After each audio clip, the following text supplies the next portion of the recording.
All right. Thank you all for tuning in to KLCZ at 88.9. So we got a new show for y'all today, and it's going to be called The Fireside Chat with CMAS and Gabe. I'm Gabe, the ASLCSC student body president, and here beside me we have... I'm CMAS. I'm the ASLCSC vice president. And what we're thinking is that we're going to start a weekly podcast of sorts where we're going to interview guests, we're going to talk about life, we're going to talk about what we're doing in student government, and just talk about LCSC and the beautiful school that it is. So, today we have our first guest, the wonderful Ian Tippets. Now, I have not actually been formally introduced to him until just about 5 minutes ago, so I'm looking forward to getting to know him, and as well as y'all getting to know him. And CMAS, he knows Ian quite well, so I'll let him kind of run the first bit of this real quick. I say hi right now just so that people know that I am in the studio. Thank you, Ian. I'm very excited to see you again. It's been about 3 days. Yes, it's only been 3 days. But here you are. So, how about you introduce yourself? I'm faculty here at LCSC in the Humanities Division. I teach Spanish and linguistics and interdisciplinary studies. That's what they have me do. And then I also moonlight here as a DJ with AKLCZ. Thank you. That's nice. You guys might know Ian from your first year of Spanish. Yes, most students know me since I've had 101 the last 2 years, so I've seen a lot of students. That is actually how Ian and I met, was in Spanish, and I would bring food into his class when we were allowed to do that. It's true. It was the noon class, and I didn't want students to be famished and not able to think, and so you had the fun game of bringing in the most bizarre things that someone might eat for lunch. That's true. Watermelons, rotisserie chickens, whatever. Yeah, there was a day where we had canned food, I think. Mm-hmm. You're eating out of the cans, which didn't look as appetizing as other offerings that you had brought. I know. I miss the good old days. Yeah, well, and especially with masks now, it's a little more challenging, but it's still good to have students face to face. That's for sure. Yeah, absolutely. I know CMAS. He is a hungry man for sure. It's true. So, Ian. Yes. I hear that you're a music nerd. I guess it depends. What would give that impression? That I said that to him already. No, that's fine, because what I heard about you is that you play blues guitar. I do. I am in a band here in the Valley. We're called the Delta Brew, and we kind of we started as a jam band. And okay. But jamming on what? Because you can jam right, in all sorts of genres. And that's the beauty of it. So where we all started kind of from a blues perspective. It all came about, I don't know if you know Raleigh Allen. He was a chemistry professor here at LC. And before COVID, once a month we'd have this thing called Band Jam. Oh, yeah. And it was the most beautiful thing, I tell you. We just probably anywhere from 20 to 25 musicians would come together, and I didn't know anybody on my first jam. I moved up here from Austin, Texas, and I was like, the only person I knew was Raleigh. Okay, so there's the accent. I didn't want to say anything. I was like, hang on. But you kept saying y'all. Right. And me being a city slicker, I lived in Texas. I lived in San Antonio. Oh, really? Okay, yeah, awesome. For 3 years. That was my first teaching gig, but it was a little too south, a little too far from family. For sure. No snow anywhere. It gets hot. You dang Texans. And so I never felt like I could say y'all. I felt like I was appropriating a culture I wasn't a part of. And so I would say you all, because I didn't feel like I could say it like earnestly or sincerely. Well, I think that the whole concept between y'all is it gives a, you know, you don't have to specify any gender in it. You don't have to. It's just an all inclusive, and it's a shortcut. You know, I think of it like saying like we are. You know, you could just short that up by saying we're. Right. As a linguist, because that's my training as a linguist. Yeah, you shorten things because it's easier. It's more effective. It's more communicative. It's more information in less time, right? Which is what humans are always. Oh, we love that. We're always trying to do that. Languages do that. So that's really interesting. You bring that up. I was going to ask you. I know you speak Spanish and English. But if you are a linguist, that means you must know a lot about other languages. I do know random things about other languages. I'm okay in Portuguese. I speak Portuguese. Okay, I can get by. And my Italian is terrible. I took a semester of it in college. So, could we hear some practice Portuguese? Se vocês querem falar bem, é importante falar com o nariz. Whoa. It's important to talk with your nose in Portuguese. It seems similar. That's Brazilian Portuguese. Continental Portuguese from Portugal. The pronunciation is different. Is it similar to how South American Spanish is to Spain Spanish? No. It's different? I call Brazilian Portuguese the jazz of Romance languages. Because they have a lot of crazy stuff that has happened with Brazilian Portuguese compared to its, you know, European, I don't want to say a parent, but like it's European variant, right? It's very fascinating. And I felt bad when I was in Portugal.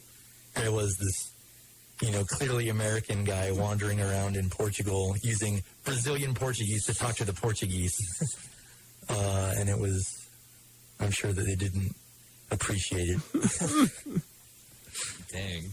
That's too bad. I'm sorry to hear that. Oh, no, it was fine. I just laughed because I was entirely self-aware of the fact that I'm using Brazilian Portuguese, which is, you know, far and away, there are many more people that speak that variant, even though Portugal is the home of the Portuguese language. Many, many millions of people, you know, speak the Brazilian variety versus the continental variety on the Iberian Peninsula. So I don't know. My impression is that they've always been kind of a little annoyed by that. Yeah,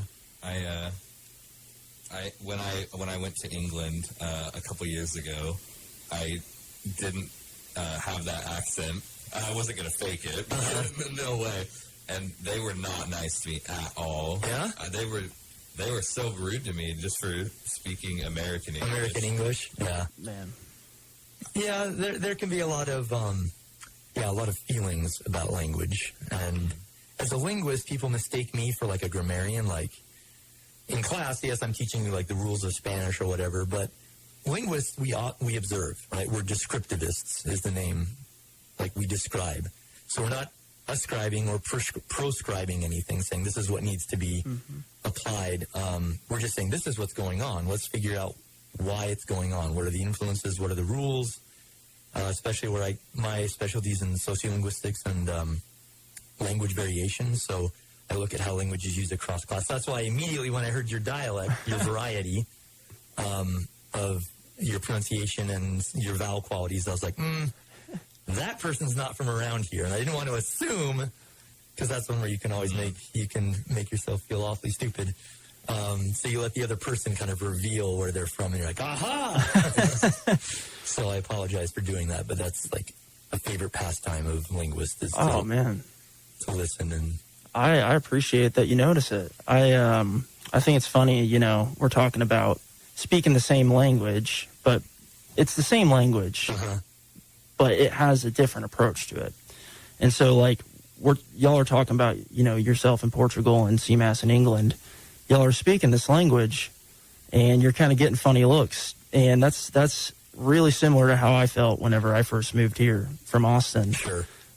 Because I don't have, like, that just over-the-top Southern accent. Like, speaking with the molasses rolling off the tongue, but in the city, because that kind of like fades away whenever you get into a larger city where there's more intermingling between different cultures and whatnot. And so the people you grow up with, they have kind of like the younger city folk to say will have a different kind of more city-geared Southern accent compared to like a lot of my friends' parents and even my dad. They'll speak a lot more with more of the Southernness to it. And so I think it's really interesting to talk about like the funny looks you get. Like for instance, I remember first time I moved to Idaho, I was going to school in St. Mary's, and which is a small town about 2 hours away from Lewiston. And when I first went there, the first time I said y'all to the football team, I'm like, hey, what are y'all doing? For instance, they'd look at me and laugh, and they'd be like, well, Wall are going over to the store, and it was just like, oh no, I think that's hilarious. But at the end of the day, where you come from, it really, once you start getting to know, how people are, you can kind of think of it as a nice little accent that kind of gives them a vibe, and you can really appreciate it. And I really, whenever I've met people from contrasting cultures, like myself coming here, everybody is from a different culture than me for the most part. And so I've really just kind of grown to respect it. And I really think it's fun whenever you can kind of get a group of different people together and kind of make this collective vibe that is humanity. Yeah. There's a lot of dynamics going on to what you're describing right there, and as linguists, we talk about it in a few different terms. One of them is just is linguistic identity.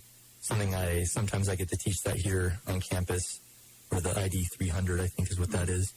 But how you speak is very much kind of an identity thing, and you can shift more. You can really lean into it, or you can do what's called linguistic or language accommodation.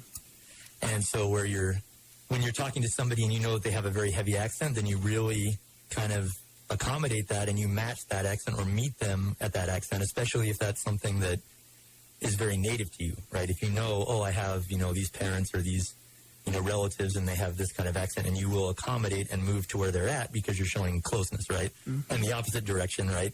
If you're like, I'm not that, right? You don't accommodate, right? And it can be positive or negative either way. Right. And the other thing is, you talk about big cities, that's the phenomenon of what's called dialect leveling, where you get a bunch of different varieties and you put everyone together and kind of collectively this mutual accommodation, unless you really own it, right? If you really want to just, this is how I speak and I don't care, and in that case you're, owning it, and it can be very distinctive, and it can be endearing, right? But what you can get over long periods of time is people that are in the same area, and there's a lot of them, they knock off all the weird bits of how they talk, and they kind of agree subconsciously, right? This dialect leveling. Yeah. Everyone kind of sounds more similar. And so that's linguistically how we're analyzing those things. But I don't want to bore you with linguistics. Oh, no, man. I wanted to talk about blues. This is beautiful. There is a psychology to it for sure. I'm a psych major, so I love getting into the nitty-gritty of kind of the behavioral and cognitive aspects of language. But moving on to the blues, I think that for that, like we were seeing with, locational variants of how somebody goes about their life, I think it, and the way they speak, I think that carries over to the way they are as a musician. And how the blues kind of became my foundation was that I grew up in Austin, and Austin is this huge blues revival city that really took off, and this is particularly in the 1980s, whenever like Stevie Ray Vaughan was kind of coming to fruition. there's this like Texas blues sound that was pioneered by, of course, you know, like the older Texas blues musicians. Texas Flood is one of my favorite Oh songs. man, it's flooding down in Texas. Yeah, that's like one of my. It's a very famous song, though. Oh yeah, dude. That is my band and I like it whenever because we switch around a lot because we all play everything. So we'll like if I'm playing guitar because I mainly play bass in this band, but there are times whenever I'll switch to guitar and vocals. And Texas Flood is like, you can just look at the band and be like, Texas Flood, blues and G, 12 bars, quick switch, you know, and it's one of those easy standard outline blues songs that you can really put your own spin to it.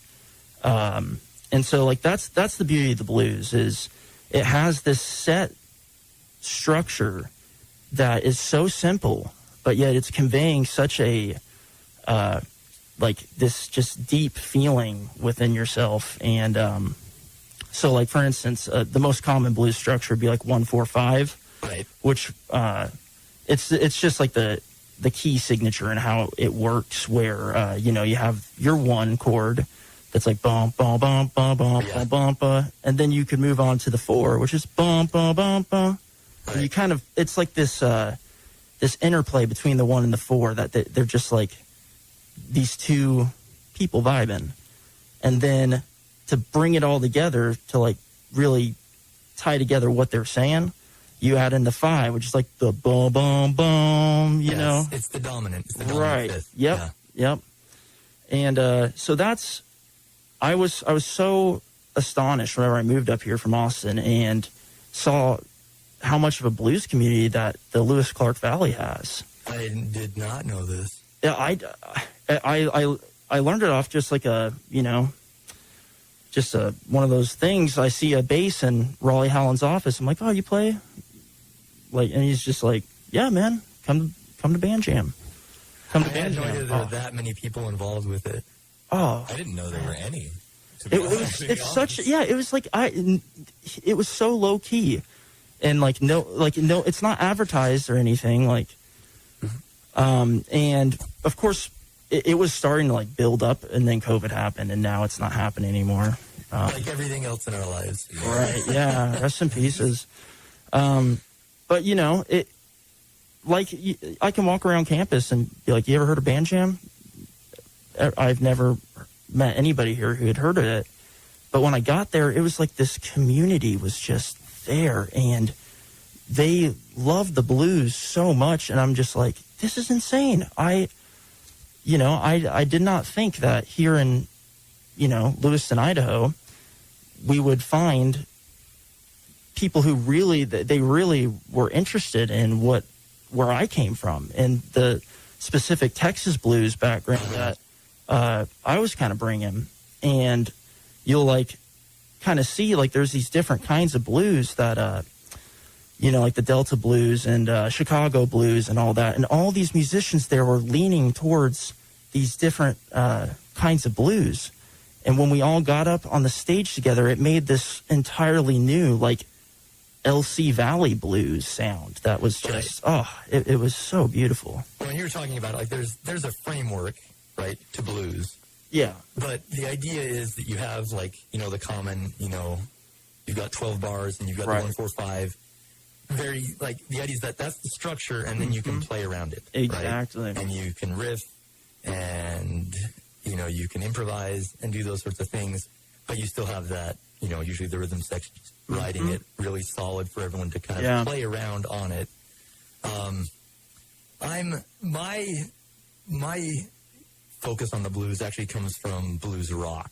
Oh, yeah. So I loved in the 60s and the 70s, that's kind of my original wheelhouse of music where I kind of, this is the music that I love. And so there's that blues tinge, or sometimes very overtly, especially like the early Zeppelin albums have a ton of blues in it. And that's where I come from, where I like the blues. Yeah. Straight blues, it's hit or miss. Right. Where I like it or not. But the problem is that I kind of grew out of a hard, what was called hard rock when I was growing up, or classic hard rock, which was just kind of blues rock from that period, 60s and 70s. CMAS.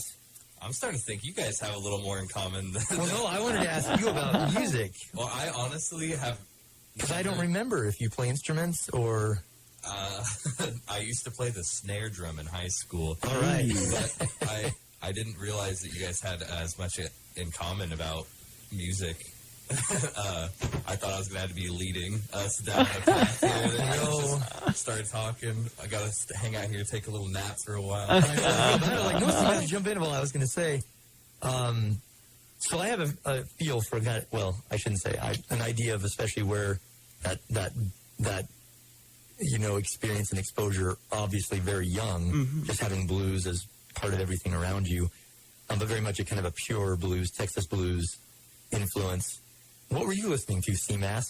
What were your formative music years? It's embarrassing.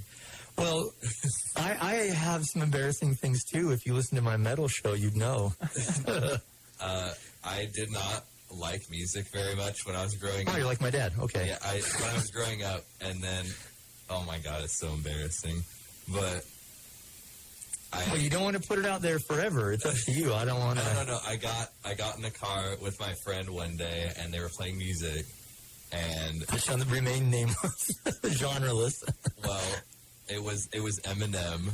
Hey. That's when I was an edgy. You and millions and millions of people. I know, but it's so. I was feeling too edgy at the time. I was like, yeah, this is it. This is the best thing ever. And then I downloaded like all his albums within a month that were available at the time. Yeah. And that's all I listened to for like 2 years.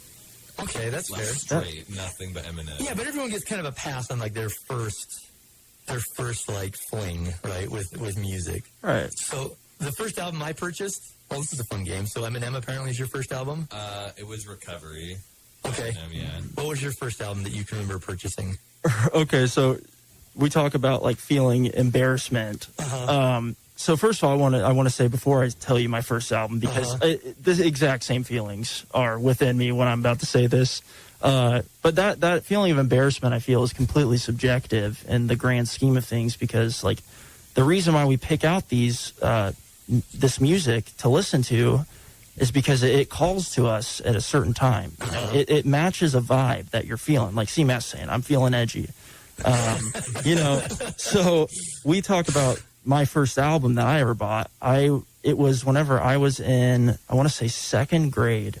I was with my brother, and our parents got us Walkmans, like the CD playing things that you clipped on, like the old school. Did it have motion control?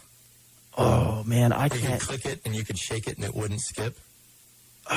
Those are the high-end CD players. You know, this is for those of you that don't know about what a Discman was, or any of the portable CD players, your post-CD generation.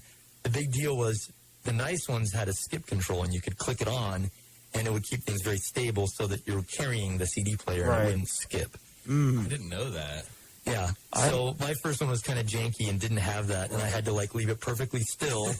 Because every time I would bump it, it would cause the laser and the disc to skip a little bit. And then I got a newer one, a nicer one later, and you could click it on, and it would be so I could actually carry it. Okay.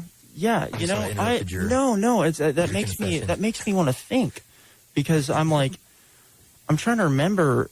I remember I would literally walk around the neighborhood and listen to the CDs I had. And based on your age, that was probably pretty standard. Right. Like, I was at the crossover from Walkman to Discman, the Sony Discman, where they went, we can make a portable CD player. Okay. And so, of course, the very first ones didn't have, like, it was just small, but you couldn't literally walk around because it would skip. But you're of an age, right, where it was probably pretty standard, all the Discmans, anything that was put on a disc. And that's probably the proper terminology would be Discman then. Well, because the Walkman was the cassette player. Okay, yeah. And then the Discman was the analogy to that when we went to CDs, which you weren't around. Neither of you were around.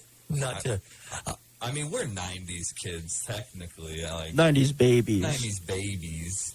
Barely. By barely. Year, maybe 2. Barely 90s. Yeah. So what was the CD that you had on your...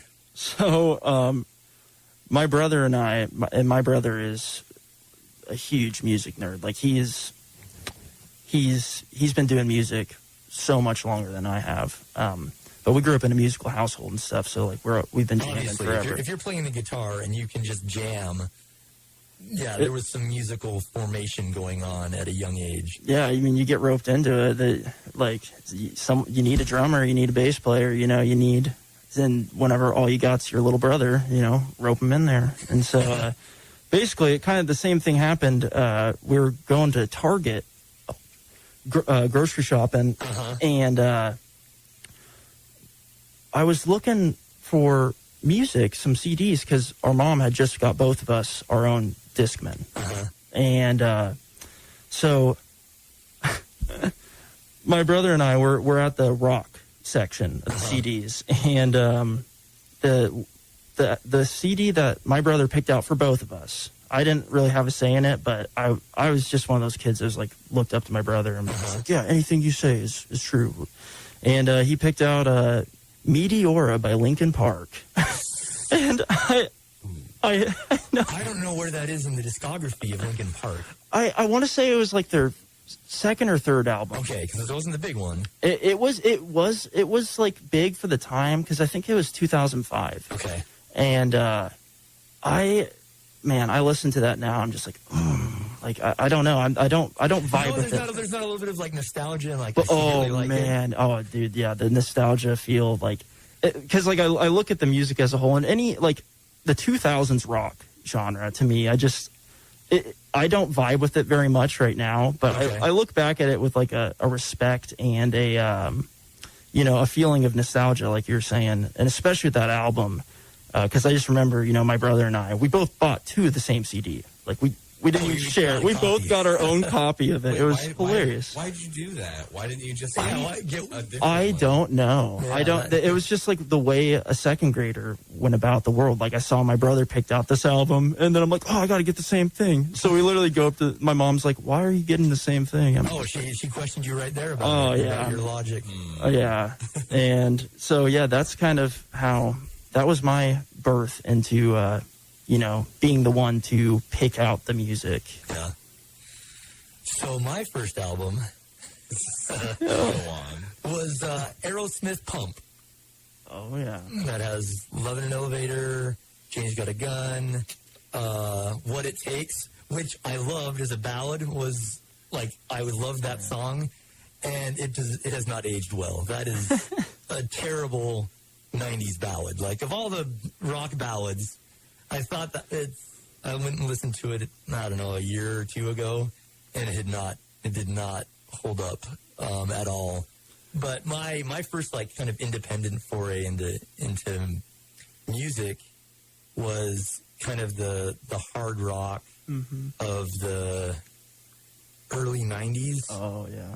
Late 80s. Right. So I was picking up glam, like at peak glam. Like, that was what was on the radio. And people don't realize, like, they think of, like Def Leppard and Poison and Guns N' Roses, and they think, that's glam metal or whatever, hair metal. But that was like, no, that was what was rock. That was what was on the radio waves. It wasn't metal as much as it was popular rock music. That was what everyone was listening to. And so that was really where I started, where I was like, I play this game sometimes on my radio show where I talk about, this is an album I bought. So, like, in the top 10 albums, not top 10, first 10 albums that I purchased, there was an Aerosmith, there was AC/DC, Razor's Edge. Oh, yeah. A band that no one knows anymore that disappeared, but I love them, Slaughter. Exactly. No one knows them. They're hair metal. Like, they have this cool name, but they're actually not very heavy at all. Like, two of their radio hits were like so ballady, but I bought that. I'm trying to think what was in that initial. So like that glam metal, that was definitely where I started, and then I moved into Beatles, and then I settled on Led Zeppelin and more of the blues rock. But I had a big Beatles phase in there. You gotta. And I still like the Beatles a lot. Especially when I think of them in terms of creativity. Nothing like Yellow Submarine. Like I mean, we don't call Beatles progressive. Like, we don't think, progressive music. The Beatles are 100% progressive music. When you look at their later albums, Sgt. Pepper's is a progressive album. Like, it is absolutely, it is part concept album, but absolutely progressive, where the idea behind it was, we're going to ditch the former Beatles and we're going to we are going to create something new, even though they were still the Beatles and still great. Yeah, man. It was so psychedelic too. Like Exactly. that. Right? Oh, the Beatles, they were one of the front and center pioneers of the psychedelic wave. And it, like you were saying, like their first albums, what is it? What is it? Please Please Me? Is that their first album? I want to say, or Help. I want to say it's Help, but this is where I have to admit, like, my Beatles are like, I had the White Album, and I had Abbey Road, and then I had like the Past Masters, which was like a greatest hits compilation 1 and 2, and so that was really that initial exploration in the Beatles was basically that. Oh man. And then later on, I picked up the other albums. Right. Like, you have to have the Beatles albums, but man, I tell you, the Beatles, like you were saying, it wasn't. For me, it wasn't like my first. It was kind of like my first thing. Like I remember riding in the car and listening to the Beatles with my parents, and it was normally like early Beatles stuff. Like I'm trying to remember, of course, like Help, I Need Somebody. Yeah, if you look at nice pitch. If you look at their discography, it's very much like you can see the story of the Beatles unfold, where they're coming out of that. I don't want to. What we call the British invasion, all that style of, British pop, very clean, very singles driven. Right. That's how that period and what was going on in England was. It was all like, put out the single, put out the next single. Yeah. And then all the like structural constraints. When you deal with that format, we need a 2.5 minute song, and that's it. And obviously they did that. Dominated that, and then they're like, let's move on and do other things. All right, so this is slightly off topic. I'm sorry. I could talk about this for hours. You said hours. that we were going to talk about music. Okay, anyway. When I went to Spain a couple of times. Really? First yes. I forgot you went once, and now I discovered you went twice. We'll come back to that, because this one I'm about to say is relating to what you guys are talking about. So I was there to visit my foreign exchange student that was from high school, and he warned me ahead of time. He's like you're gonna hear lots of English music while you're here, and I was like, that's weird, but okay. And as soon as we got picked up in the car by his dad, it was Queen and the Beatles. Okay. The entire ride home. And every time we were at their house and they were playing music, it was Queen or the Beatles and nothing else. The entire time. And it wasn't because we were there. They said they listened to that all the time. Regardless. Oh, man. I don't know why, but I guess they're really into Queen and the Beatles. Those are global. Good bands to be into, yeah. But it was like just Queen and the Beatles. Yeah. Like there was nothing else. I mean, I guess there's a lot to listen to, but... Yeah, there is a lot to listen to with just those two bands, that's true. Really? That's an interesting story. It was very bizarre. I didn't believe it. It was... Where in Spain? So I flew into Madrid, and we only spent like a day there. And then we went to the southern coast. Okay. The first time I went, What was the big city that you were near? I don't know if you ever heard of Almeria. Yeah. Yeah? Yeah, we were there for the entire time, the first time, and we went to Granada. That's where the family's from, Medellin? Yeah. And then we also went to Granada, but then the second time I went back, we went to, what was it? Malaga? Uh-huh. Yeah, we went to there, and then we went across to Morocco, which was very scary. Did you go, because Spain has two cities in Morocco that are still part of Spain. Yeah. This is very kind of interesting setup that they've got going. We went to Tangiers, and it was a big culture shock, especially from right across the way. Cause, Spain is completely different than just, what is it, like less than 10 miles? Yeah, the Strait of Gibraltar. Completely different. I also went to the Rock of Gibraltar. Yeah? The monkeys. Yeah. Which is owned by England. Right? You have to go through this tiny check, and then there's this little strip. Did you see the monkeys? Yeah. Did the monkeys take your stuff?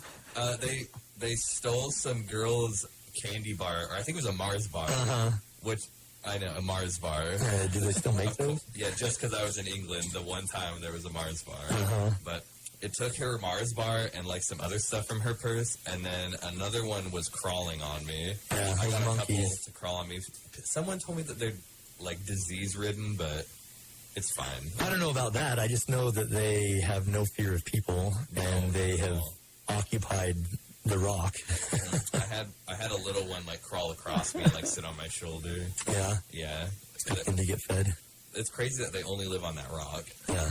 But they've made it work. I guess they're English citizens. I guess they can't leave. Maybe. That's all I know is that they infest that rock. Yeah. I don't remember exactly. Are they from across? They're from Africa. They came across and they only stay there and that's it. Maybe. That's probably they came across on some boats and set up shop. That's so weird that they haven't tried to leave. Maybe they have. I don't know. Well, there's no imperative for them to leave. There's no impetus. There's no reason for them to leave until like the English decide to like remove them. There's no reason for them to. We're talking about the monkeys, right? Yeah. Yeah, the Not monkeys. the people. So it's flipped. This is still a very sore sticking point in Spain. They do not like that England has this little tiny, bit of the peninsula that belongs to England. It's very... Yeah, they have a way different accent there. I don't know if you've ever been there. Yeah, I lived there. That's when I was in Portugal. We took a weekend trip and spent a weekend in Portugal. But I was there on a study abroad. We took 14 students and lived there for a semester, 4 months. Well, you were there. Did you notice that they had a different like dialect, kind of? Oh, absolutely. It was Adam Sandler Spanglish there, really. Yeah, it's entirely... Yeah, it's very, very different. Just on par with what we would talk about, like an English accent versus an American accent of the English language. That's exactly what you're looking at. The other thing that's funny about Spain is that from region to region, there are also some dialectal things that happen that are fairly significant. And then within Spain, the big thing is you actually have languages that aren't dialects. So you have Catalan. Yeah, Catalan. Like I made us talk about this and learn this, that Spain is this funny kind of division because we think of Spain and think of it as very, homogenous and unified, and it's not that. If you follow geopolitics over the past 4 years, there's been, for centuries, various separatist movements from different, cultures that are within Spain. And in a sense, they're actually very funny. I don't want to talk about Spanish politics. I was interested, but I don't know if everyone else will be. No, I want to hit your list of items that you wanted to talk about. Oh, those are just CMAS and I were just spitballing You're like desperate potentials. There is no actual outline. We were just thinking if there wasn't anything to talk To fill about. some dead spaces, But there were some awkward silences. I'm feeling there's a flow going here. Well, I was gonna ask you initially, like at the very beginning. We'll bring it all together. We'll tie things together somehow. Well, you said you were from Texas, and I wanted to know. No, I'm not from Texas. I lived there. Oh wait, where are you from? That's a good question. Oh, That's a very good question. Because I was born in Salt Lake, but I grew up elementary school in Connecticut. My dad worked a big corporate job in New York City, and so we lived right down, the little tail on Connecticut. We lived right there on the border, and then he would commute into New York City every day. So I grew up on the East Coast, and then we moved back to Salt Lake for high school, junior high school. I was back there, and then I went to college at Ohio State. I'm a Buckeye, so you can all hate on me. It's totally fine. I get it. Like, if I didn't go to Ohio State, I would hate on Ohio State as well. So I'm a Buckeye. And then out of grad school, I did graduate work at Ohio State and got my PhD at Ohio State. And then I went to a school down in San Antonio and taught there for 3 years. Which school was it? At St. Mary's. St. Mary's. that's funny because he's from a different state. Yeah, he's at St. Mary's, not spelled the same. And that's where I was like, wait, what's going on here? Right. Yeah, your St. Mary's here. Maybe you were his teacher. And it was great. I had incredible colleagues, and it was a hard choice because it was one of those things where the way that the academic profession works is if you get tenure at a university, then you're kind of there. Mm-hmm. Like you're saying, I want to be at this institution for my career. And I was kind of at a crossroads. Let's do some blues stuff here. See, we're bringing it all back together, That's right? Beautiful. And it was the hardest thing because I wanted to be closer to family. And since my family doesn't play blues, but we camp and hike and ski and all these other things that I wanted to do, I wanted to be back kind of west. Yeah, for sure. And so it was one of those kind of choice things where I can be around my in-laws and around, you know, my siblings and my friends if I'm back more absolutely. west. And so it was a tough choice because I really, and the other thing is obviously in South Texas, I have all the Spanish that I could ever want. Right. Right. Yeah. And so it was a hard choice. But we really wanted to be closer to family and we really liked LCSC.